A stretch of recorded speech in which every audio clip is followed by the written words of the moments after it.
evening, ladies and gentlemen, and welcome to the Mahoning Drive-In Theater, the largest single-screen drive-in in the United States. We're certainly glad you could be with us this evening, and don't forget the concession stand is open with all kinds of great things to eat and drink. 89.3 Mahoning Drive-In Radio. It's your old friend Virgil back once again for another amazing episode. And we're very excited to have my co-host Mark here, but also our good friend back in the house, Mike Kenny. Welcome, my friend. Hey, guys. Happy to be back. You guys will come to know Mike as kind of the resident Disney expert, but he's also co-host of the I Eat Movies podcast and super fan of really the Mahoning Drive-In Theater and a part of the family here. So Yes. So we are going to be zeroing in on what is going to be our first 2021 Disney outing with Dark Side of Disney. Now, that event is a 2-day event, Friday and Saturday, and it is a double feature both nights of the classics. Well, that has quotations around it, depending how you feel about these movies. The classics, Return to Oz and Watcher in the Woods. Now, that was always the plan, Mark will attest, since the beginning, was to really start this off with an introduction to the darker side of Disney and showing people that we have access to more than just the bubblegum prince right out of the gate. And Mark, I think we talked about Return to Oz way early as this being kind of the perfect intro for the Mahoning crowd. Yeah, we had various ideas of how to kick off this Disney newly established or reestablished Disney relationship. Initially, we said, Jeff was saying we should go with Stone Cold classics. And I looked and I'm like, we could do, they have on film Swiss Family Robinson and 20,000 Leagues Under the Sea, but those are each like 2.5 hours long. And if you're looking for a family getting the kids tucked back into their own beds at 3 a.m. is probably not going to bring a lot of families out. So I think you had the idea of going with the idea of the dark side of Disney and doing some edgier movies that some of us, people our age or a little older, a little younger, remember. And Return to Oz was always part of that. I think the reason that kind of rose to the top of the list of the available prints to us, which for people who aren't in the know, that's live action specifically, that's 35 millimeter only, which means that if they don't have a print of it in the Disney Vault, that's not on the list. That's not gettable. Should we talk about the original idea for this weekend? Can we spoil that, or is that going to remain a secret? The original idea for this weekend was Friday would be the light side of Disney. Yes! And Saturday would be the dark side of Disney. And the original Friday lineup was 1982's Tron and then the more recent Tron Legacy. And we were excited. We commissioned artwork that's amazing. I was excited for the potential poster, let alone seeing these movies. And I had seen Tron opening weekend when it came out with my uncle. And I remember that movie not doing terribly well. And it wasn't a movie that really found its audience until cable and home video years later. And then it spawned this really good sequel with Tron Legacy. So we had that all set to go. And we found out Disney doesn't have a print of Tron. Yeah. It's just, there's not a Tron print. That was total wrench, But yeah, that's right. I think I blocked it out in my brain that happened because it was like, all right, we got to move forward. The downside with the Disney situation is they are still slow moving and coming out of the COVID madness and all that, as everybody is. And it took a long time to get those approvals. And this event, this weekend, we actually only had 3 weeks to promote. So it's really nice that we get to jump in and do a deep dive. But yeah, Tron and Tron Legacy, perfect double feature, smashes together, no brainer. The idea of the light side, dark side Friday thing, I think it's a no brainer. But when we had 0 time and it came down to 0 hour, the idea of just spreading that program Friday and Saturday really works as well. Because Return to Oz has a strong following and really has for years and years. Yeah, it's as Mike, I'm sure, can attest. It is it's one of those movies that if you saw it as a child, which I think if you have, it really stuck with you. I was going to say like a certain parent might introduce that to their kid. I guess when it first came out, there were a lot of fooled parents into that one, When Return to Oz originally came out, I think it's one of those movies I say I was just a little too old for. Now, I mean, I was 11 when that came out, so you'd think I was sort of the target audience, but I think at the time I did not want to see a scary Oz. I think the idea of anything that was the Wizard of Oz that wasn't the Wizard of Oz was offensive to me as a kid. And I remember hearing the reviews, people saying, this is really scary. This shouldn't be marketed to kids. It's, Dorothy getting electroshock therapy and all that. I remember like Siskel and Ebert and Leonard Maltin and stuff being really offended by this movie, that somebody had taken a dark approach to this, beloved family classic. So I've actually still never seen it. Ooh, well, you are certainly in for You're quite in a treat. for a treat, yeah. Definitely. I will add that as much as it is a disappointment that the light cycle of Disney didn't get off, I think that the biggest disappointment for the Mahoning crowd is they're going to miss me not being in a glow-in-the-dark onesie that weekend. So that's the real disappointment, because I would have absolutely done that. Maybe we'll do that as like a crew screening, just to make that happen for us. Just to make that happen. Yeah. Well, Mark, I can attest that for people like yourself who haven't seen it, or people that grew up and were arguably traumatized by it is there's certainly no Disney film quite like it before or since. It's really interesting. But the theme of this weekend, Dark Side of Disney, it's just totally in the fold of what the Mahoning does, and does so well, I think, is it's an ingenious way into the Disney vaults, is to do something a little bit on the edgier side, and that's what these two features specifically are doing. These two films are coming at a very interesting time in the Disney studios. Now, if we could just rewind a little bit, when Walt Disney died in 1966, the world really lost an American icon, but even more so, this dream factory that he had built had really lost the captain of its ship. And in the 20 plus years since his death, the people that were left behind there, the animators and all of his collaborators, were left kind of thinking, not so much thinking about how they could push the envelope more as Walt Disney would have kind of instructed them to do. They were caught in the past thinking, what would Walt do? So while in those 20 years there are good films, a lot of people have warm memories of stuff, from the post-Disney era, it wasn't until we get to the early 80s where other people were coming into the company, and they quickly realized that they needed to innovate themselves, because Disney was not doing so well at that point in time. It was really bad days. I think specifically it came to a head in the mid-80s when their latest animated film, The Black Cauldron, was bested at the box office several months before that by another animated competitor. That movie was the Care Bears movie. Wow. So when that's you a low. That's a low. That's a So yeah. So when you certainly lose at the box office, when Disney, the gold standard of animation, loses to a film like the Care Bears movie, they realize that not only the Disney animation division was in trouble, but arguably the whole company could have been in trouble. So a few years prior to that, it's really this half-decade period where there was some really interesting stuff going on, and there's one person where, obviously being in the shadow of Walt Disney, there's few people that can kind of come in and do something really revolutionary, and there's one person in particular that I think in the history books they tend to forget, and it's Walt's own son-in-law, Ron Miller, who was a former Los Angeles Ram. He had done, held various positions throughout the company throughout the years.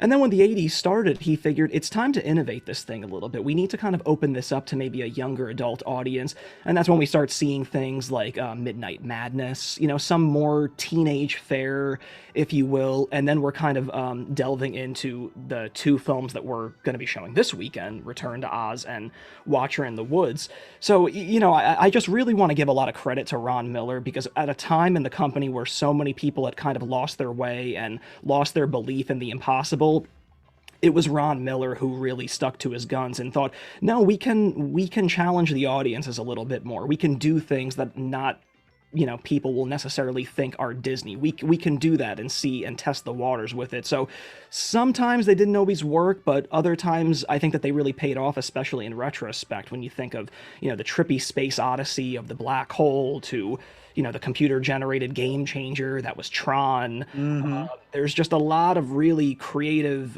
ingenious things, maybe not wholesome kiddie fare necessarily. But yeah, like the two films in particular, Return to Oz and The Watcher of the Woods, are two that strike a chord. They don't necessarily seem like wholesome Disney films, but they absolutely struck a chord with the audiences that saw them. And then in the years since, these are films that have certainly lasted with people that they want to introduce them to, you know, younger audiences or their own kids now. So I think that that's really special.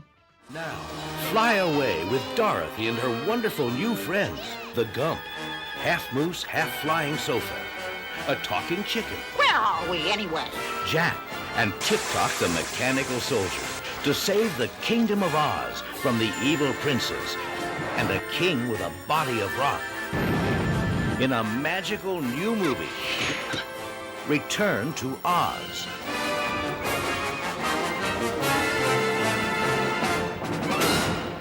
I thought with Watcher in the Woods, with the double feature that we're doing, Return to Oz is a movie that has only grown in stature over the years. You have people, again, I would say people younger than me. It's a beloved film. It's kinder trauma, as they say.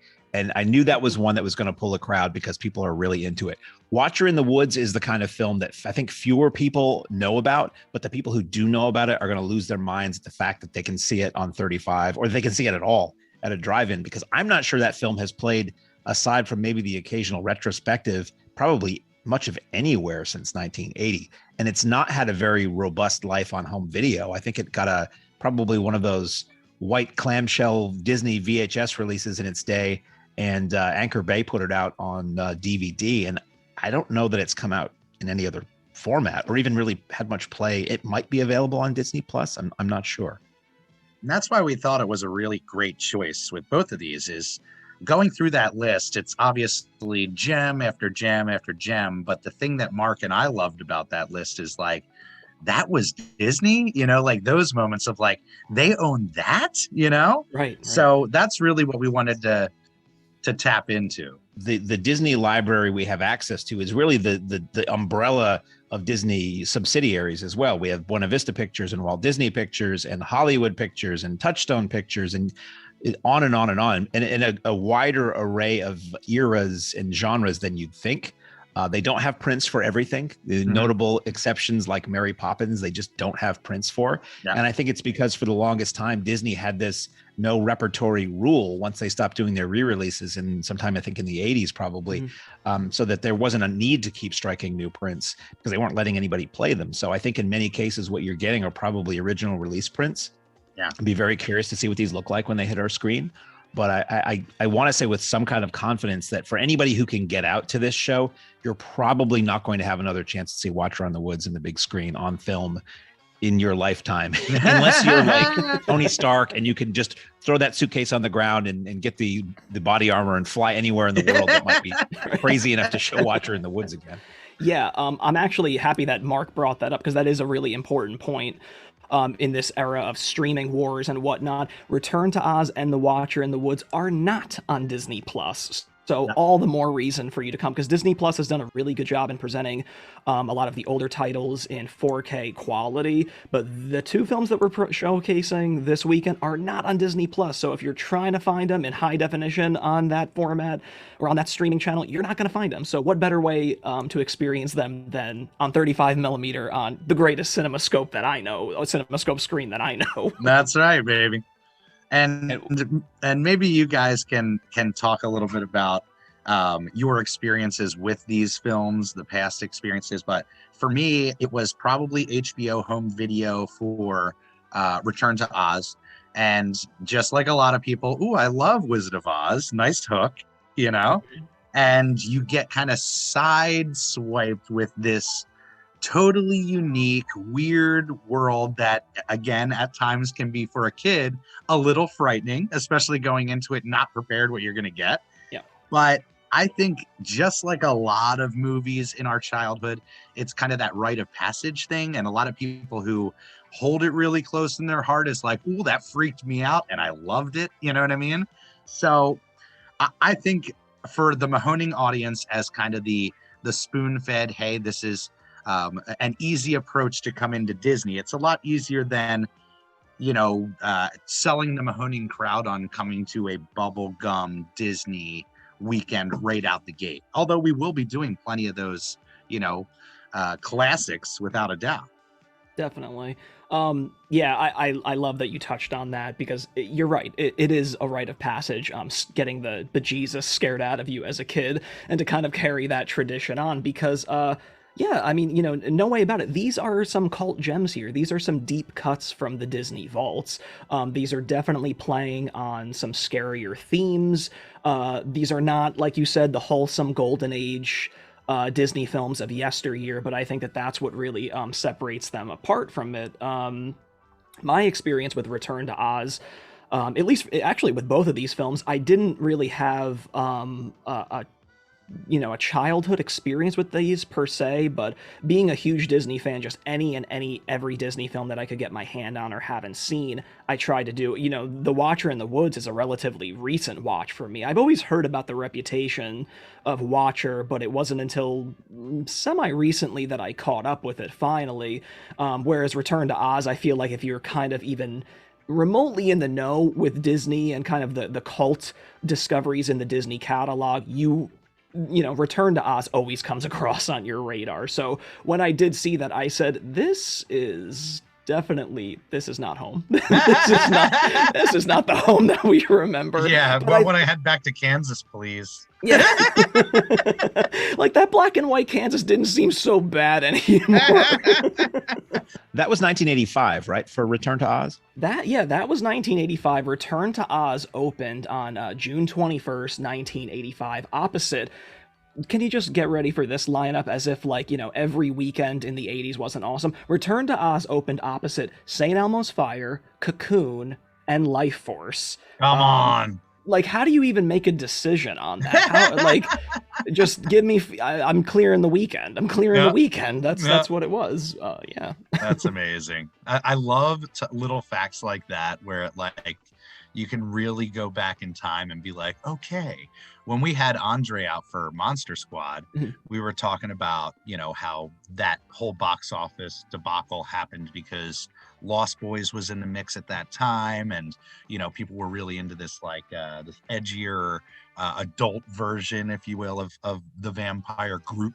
And then these little kids come in, and it was just bad timing. But with this situation, I just think it was such a unique sell and a unique angle. And like you said, this is the time that they got a bit more experimental. And for somebody who is VHS era, home video era discovery, it's a perfect discovery piece to be like, oh, wow, this is something else. Yeah, definitely. I mean, the genesis for Return to Oz is much like Watcher in the Woods. It's a pretty interesting. Both of these films are very go for broke productions. Again, we're going back to a time where Disney was really trying their hands at just something that wasn't of the norm from them or what people necessarily expected. So, interestingly enough, Return to Oz kind of formed during a brainstorming session with Walter Murch, who was a noted sound editor and sound mixer for people like George Lucas and Francis Ford Coppola, and he was having a brainstorming meeting with some of the production chief from Disney. And in that meeting, Murch discovered that Disney still owned the rights to Frank L. Baum's classic tales. This production chief had no idea of this. He had no idea that Disney was sitting on the rights that were, might I add, soon to be expiring. So they explored the idea of what they wanted to do. So they were going to use Baum's second and third stories as springboards for this new feature film that very clearly started to they were envisioning it with these brooding dark clouds over the production, which obviously found themselves on the screen, but also behind the scenes too. Murch was a first-time director. This is his only film ever, because I guess he was so jaded from the experience.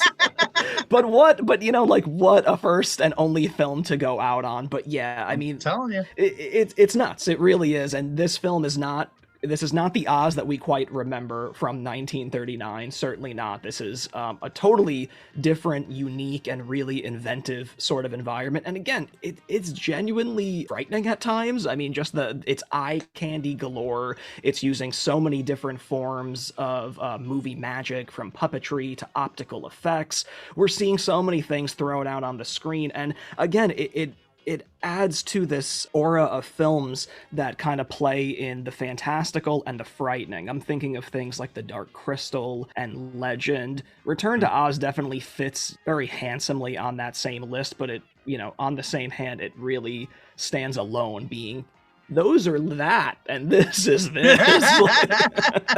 It's that dark fantasy realm that obviously for the Mahoning crowd works very well. Some of those titles you mentioned are home runs here. Yeah. And that really is the thought process behind the programming of all this stuff. Is we will eventually be working these into weekends and into lineups and things like that, but we wanted to have a specific kind of outing right out the gate that was very much like, okay, here we go, like opening up the floods. So it's really nice to see everybody kind of supporting this effort, all that stuff, getting on board, but more the amount of requests that have come since we've said or made the announcement that we're working with Disney is pretty staggering, and it's all over the map. Yeah, there's so many people have had so many requests, and we always have to sort of gently remind folks that we can't get the animation. Although, with Who Framed Roger Rabbit, we can sort of bend that rule a little bit because there's a whole bunch of animation in that film. Yeah. Disney is so beloved by so many generations of people. So many people like me grew up in an era where they still did re-release these films theatrically every so many years. And you had your weekly... On ABC, you had the Disney Sunday movie, and you had The Wonderful World of Disney that was a syndicated package, and there was just so much Disney everywhere, not even counting when home video came and the Disney Channel came to town. And there are just so many, again, generations, I guess, that have never had the opportunity to see these movies on the big screen. So I'm kind of thrilled that we're able to do that. And really one of, I don't know how many entities in this country are able to do that. So it is with great pride and responsibility that we unleash these two films. That we present Return to Oz. Gonna mess your kids up. When Return to Oz came out, I seem to remember it getting a little bit of a merchandising push. Like Disney either was hopeful or confident. I remember like the little storybooks you could buy. Oh, I thought you were going to say action figs and stuff. I was like, oh my God, I need a tiki-talk. I'm not sure, but I feel like there were some semblance of products were attached to this that not a lot of people bought at the time. What I always looked at Return to Oz as is, even though I had the experience when I was younger, it was the movie we'd watch at parties and stuff in high school and college. It was literally like a trip. You could put it on and it's like watching Pink Floyd's The Wall or something, where it's just like, what is happening? Why is she rocking around with a rooster the whole time? Where did this robot come from? Giant pumpkin guy. I don't remember that from the original. So it was a series of that, of like, just a fun ride, Well, that's telling that you were watching it in high school and college, because I have my own hypothesis that the makers of the film, the people that really brought this film together, clearly were the same audiences who were watching Fantasia during its 70s re-release under questionable substances. I think that's the only way that we got Return to Oz, frankly. It's something, I'll tell you that. I'm definitely excited to jump back into this kind of with the fully fresh eyes, because I don't know if I've sat and actually like watched this movie all the way through, not just in the background or something at a party, for years, maybe since I was a kid. I think, the beauty of hosting this weekend and, the countless single feature showings that you guys are going to be doing all season is the Disney studio in particular. There's a connection that audiences have seen. I mean, it's crazy to think that we're 2 years away from their 100th anniversary. The Disney studios have been around for nearly 100 years. And I think that the special thing and the allure to Disney is that, unlike something like the Bond franchise where everybody can say, oh, well, I kind of like them all, but, like Sean Connery's my Bond or Pierce Brosnan's my Bond. Disney is a unique case where there's really no generational division. It's not like the audiences that were watching Snow White and Pinocchio really just love them. I mean, I love getting on the topic of Disney features with people and really pressing them, like, oh, like what are your top 5 Disney ones? Like just the other day I was talking with somebody and they told me that 2 of their favorite films were The Emperor's New Groove and The Aristocats, We're talking Wow. like 30 years of difference. So, anybody that loves Disney can say, I love Pinocchio and I love Beauty and the Beast. And it spans the gamut of, It's a huge umbrella. It's a huge umbrella, and it's really great to see that. Whereas, other people might think, oh, I'm not going to watch something from the 30s or the 40s.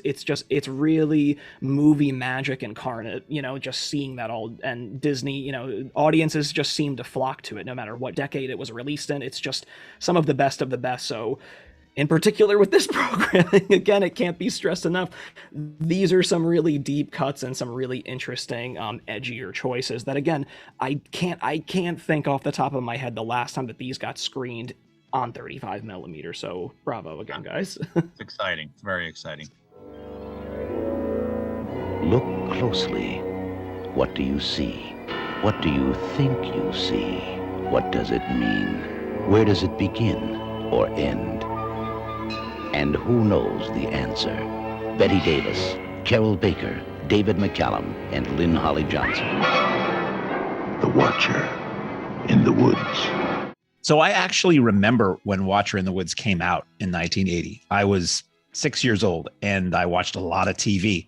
And it was at a time when you had TV spots for movies that could be legit creepy. Like there's some infamous ones like the It's Alive TV spot and the Suspiria TV spot. And I remember seeing the TV ads for Watcher in the Woods as a little kid, and it looked really scary to me. And then it came up as PG at the end. And I had no concept that it was a Disney release, but I remember even as a 6-year-old being like offended that there would be a scary movie that was PG, that there was a movie that kids could get into that would be that scary. And I never saw it until I think I said this earlier. I never saw this until it hit DVD from Anchor Bay sometime in, I think it was the 90s, early 2000s. And I love the vibe because it has the vibe of those creepy movies that I used to watch on TV or creepy anthology TV shows and things like that. And it has a pretty good cast. I mean, you've got Betty Davis. Stellar. You've got Lynn Holly Johnson, who was, I'm not sure exactly when Ice Castles was, but I know she was a year ahead of starring in For Your Eyes Only, my favorite Bond film. And then you had, I believe, Kyle Richards, who was the younger sister of Kim Richards, who had starred in the Witch Mountain movies that I loved as a kid, and then who would go on to be on such notable things as Hello, Larry and Some Real Housewives show. But she's arguably far more famous now for her reality TV work than the movies and the TV shows that she did for decades. Mike, do you have any info or insight into Watcher in the Woods? Because it's a fascinating kind of horror movie that Disney. Yeah, what a weird era. Another one of those ones where it's like, this is Disney, like so dark. Right. Yeah. And again, this film is very interesting. Going back to Ron Miller again, this is a film that definitely fell under the radar of Ron Miller, whereas Return to Oz, he wasn't directly involved, but it was released and produced under his tenure with the company. Whereas The Watcher in the Woods, very much under Ron Miller's kind of umbrella. Again, you mentioned that great cast, Betty Davis, Kyle Richards, who's only 2 years removed from playing little Lindsay Wallace in Halloween. It's Disney entering some far more ghostly territory that, we haven't seen them do since, like Legend of Sleepy Hollow or something like that. But you're absolutely right. This film, Ron Miller actually selected the director, John Huff, based on his film, I'm sure a favorite of all three of us, The Legend of Hell House. John Huff, no stranger to Disney. He actually directed both Witch Mountain films. I believe a little birdie told me Escape to Witch Mountain will be playing at the Mahoning this season. I heard that. I did hear that. But yeah, he's no stranger to the Disney family, but of course came predominantly from a horror genre. He did such great things as Twins of Evil, The Incubus, and of course, like I mentioned, The Legend of Hell House, which got him this job. Similar to Return to Oz, a bit of a checkered little production history. This was not exactly an easy movie to make, nor to sell. There was a lot of heated confrontations between Ron Miller and John Huff over, that wonderful term, tone. The tone's a little too scary for the kids. This is not exactly what we wanted, but we wanted it. It's one of those things. But this film in particular, it had a limited release at New York's Ziegfeld Theater on April 17th, 1980. So yes, the 1980 release date is accurate, but the road to it is a little bit more spotty. So it released in April of 80. They had plans to release it to several hundred more theaters by about June of that same year, but only after 10 days and really, really harsh, critical, and public negative feedback, Disney pulled the film and they sent it back for additional photography, including a completely reworked ending. And then it was because of them removing it from the schedule, Disney had to fill the bill somewhere, so they re-released Mary Poppins because that's a surefire classic that'll keep the family and the kids, entertained. So it wasn't until I think about 18 months later that Disney properly re-released it on October 9th, 1981. They really dumped it in less than 300 screens that year. The film, the week that it released, it didn't even infiltrate the top 10 at the box office, which, if you were wondering, Mark, the week that dropped, Paternity, starring Burt Reynolds, was number 8 that weekend. Reynolds. I like Paternity. So was that number 1 at the box? That was number 1, and number 5. Power of Burt. Yeah, can't mess with that in the 80s. Yeah, I mean, like, really, Paternity was number 1. That's the kind of stuff that was driving them. But, Raiders of the Lost Ark was still hanging on. They were number 5. Mommy Dearest was number 6 that weekend. But yeah, Watcher in the Woods didn't even infiltrate the top 10. Barely pulled in any money. It was a pretty big disaster. But again, we're going back to that tone. This is very much ghostly territory that we're entering. I really like the feel of it, where the two sisters in the film, Kyle Richards and the older sister, they're both very noticeably American teenagers, and they're being transported to this foreign kind of English countryside. So I like that. It's very much playing to the films of this era where the parents are there, but they're very noticeably out of the picture for most of it. So it's the children really fending for themselves against these supernatural forces, a real kind of, big thing that was going on in the 80s, as, we mentioned with Monster Squad, the Goonies. It's a lot of the kids where, they have a baseball bat and, some string and they have to fight the ghosts or something, like that. That's really what we're getting in The Watcher in the Woods. But it's these spooky supernatural vibes that kind of add to the aura of this film, and it's kind of hilarious to think that the original ending that they were going with almost painted it into a much more sci-fi territory where there's like an alien involved. It just sounds horrendous. Really? Yeah, like it totally throws the tone off of like the previous 75 minutes that we've been, privy to, and then at the end we're like, wait, it's been an alien the whole time. So crazy. And they saved that and call. they put it into the 4th Indiana Jones movie. Yes. Actually, if I'm not mistaken, the Anchor Bay DVD presents that original cut, does it not?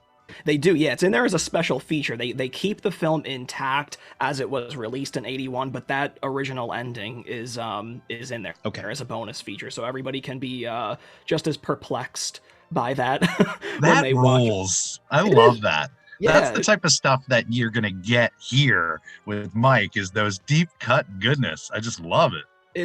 It's great. And as if to, I will mention this this weekend because it's just too juicy of a detail for, film fans, horror fans alike. The film, or the house that the family takes over, you're not seeing double vision at all. This is a very memorable location. This is actually the same frightening pad that we all remember from Robert Weiss's The Haunting. That's why, yes. So that's why it's my brain just blew up. That is it's pretty crazy. That's damn near my favorite horror movie. That's amazing. I had no idea. 2 peas in a pod. Yeah. I mean, and if that doesn't add to your enjoyment, it's one of those things where I think, I know I've seen that house before. And then once you kind of get down to it, you're like, that's it. It's The Haunting. It's The Haunting house. Oh, just so as eerie as it good. was in the 60s. It's fantastic. Well, we should say for this event, we'll be starting it off with introductions by our resident Disney expert, who certainly people are going to fall in love with over this series, and I'm sure be demanding for more deep inside goodness. But you guys can rely on it. Our plan is to do this regularly, right, Mark? Oh, yeah. Yeah. The plan is to have, if he's willing and able to be there, have Mike come on out and do intros for these films and continue to do podcasts like this, where we dive a little bit deeper than the time span of an intro will allow for us to discuss these Disney movies, and Mike's knowledge and what he digs up from the crypt of dark secrets for Disney. And we also want to mention that we will have a trailer reel of Disney trailers for all of our Disney features provided to us from the deep archives of Exhumed Films. So that will set the tone nicely. After Mike's intro, we'll delve into some previews for films that may or may not ever be coming to our screen. Well, Mike wasn't at yesterday's screening, the Sunday screening that we just came off of, but it was our first Spaghetti Sunday.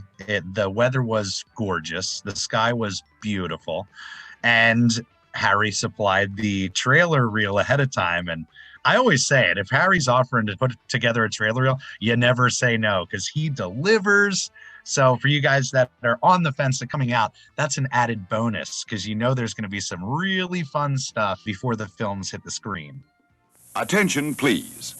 A $50 reward will be paid for information leading to the arrest and conviction of anyone caught stealing our speakers. If you accidentally pull a speaker loose, don't worry. Just turn it in. There is no charge, and we'd appreciate it. Do you want to talk a little bit about your experience, Mike, this last weekend? We just came off of It Came from the 80s. You were there both nights, right? Oh, yeah. I was there both nights. I got in real early. It's always a blast. I mean, I've said it time and time again. If I'm not at the Mahoning lot, it stands to reason that I'm probably in Disney World then. That's the only good reason for me not to be there.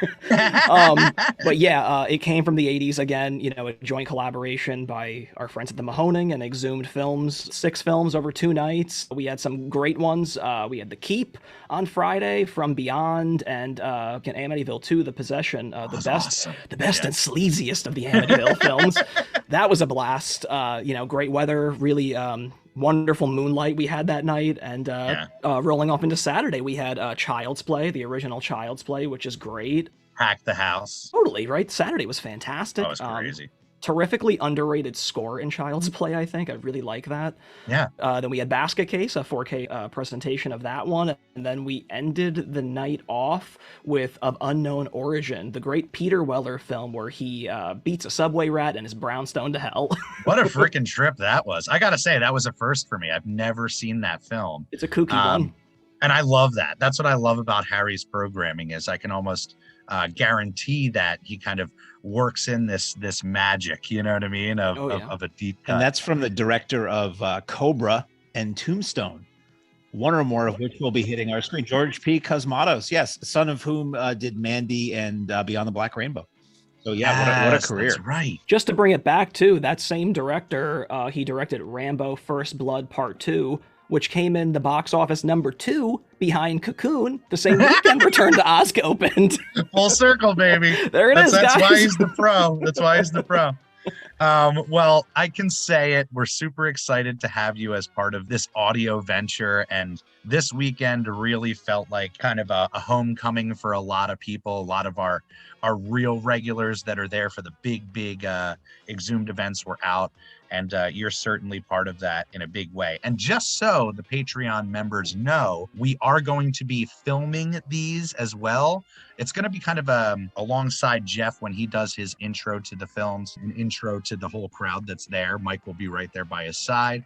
People can get all that great info right out the gate. But if you guys aren't able to make it, we're going to try to film that every single time and get it up there for you guys to enjoy, because it's gems. I mean, that's why. Well, why don't you tell them? I hope it's okay for me to say it, or maybe we have said it before. Why are you the resident Disney expert? I mean, I wish I had a good answer for that. Cinema just in general has just invaded my life, for better or worse. But yeah, it's the Disney studio that I think probably ranks higher than probably any of the other studios' outputs. There's just something about that. There's just a magic watching the stuff that Walt did and everything that he, post-Walt years and then going to the parks. There's just something almost indescribable about the magic and sort of the goosebumps that you get from watching a Disney film. I haven't missed a Disney film in theaters day one in I think about 20 years. Wow, that's incredible. And your research runs really deep with projects that you're working on and involved in. So it's really exciting to have your brain to pick on a regular basis. Oh, I'm happy. Yeah, I feel like it's not all for nothing, It's not all going to waste now, filling my head with this knowledge. So I'm overjoyed and really happy to be sharing it with the Mahoning crowd. I hope that it kind of adds, a nice context to the night, and people walk away not only enjoying the films but learning a thing or two. That's always fun. Absolutely. All right, so we just wanted to remind you guys, tickets are available for this Friday and this Saturday. We are going to be announcing it tonight. It probably will be out by the time this hits your ears. We are going to be doing Free Kids Friday for this event. So if you guys want to come out, bring your munchkins, write a passage. Like I say, maybe not for every munchkin, but certainly if you have that right munchkin, let's do this thing. So bring them on out. You could save a couple bucks on Friday. And then Discount Disney kicks off in May, on May 9th, with Who Framed Roger Rabbit, which we had an amazing time with our good friend Gary, who created Roger Rabbit. That podcast is going to be for your ears to enjoy in the near future. And then we jump into the recently announced May 23rd, Escape to Witch Mountain. Is it Escape to or from? You always want to say from, but it is Escape to. Yeah, it was Escape to Witch Mountain and Return to Witch Mountain. And then many, many moons later, there was that sort of semi-pseudo remake with The Rock, Race to With The Rock. Yeah. Right. Race to. Yes. Right. Yes. And also on June 13th, which is also a Sunday, we're going to be doing a single feature of Honey, I Shrunk the Kids, which was also recently announced. So if you guys want tickets for any of those, mahoningdit.com for all the dates, the deets, and all that great stuff. All right. Well, it's been a pleasure, as always, hanging out with our guys here and hanging out with the fans. If you guys are in the area, again, swing on by. Do not hesitate. We're open almost every single day of the week now. It feels like we're getting into that mode. So check the calendars, swing on out, show the Mahoning some love. For the Mahoning Drive-In Radio Podcast, I'm Virgil. I'm Mark. And I am Mike, co-host of the I Eat Movies podcast, and I'm going to be your host and introducer to the Dark Side of Disney features this weekend. So happy to be a part of all of this, and I really urge all of you guys to come. It is such a rare and incredible thing to see these Disney features splashed across a screen as beautiful and big as the Mahoning on glorious 35mm. So definitely come check it out. Again, tickets are available now. Dreams come true. I always said the image of the mouse ears coming up over behind the Mahoning screen, it's like, it's a homecoming, baby. Be there. Be there. There's no place like the Mahoning. There it is. I love it. All right, guys. On that note, Jeff, take it away, my friend. Ladies and gentlemen, thanks again for coming out tonight to the Mahoning Drive-In Theater. We hope you'll come back and see us again real soon. The exit is on the right-hand side of the screen at the front of the field, and most importantly, have a very safe trip home. Good night, and God bless you.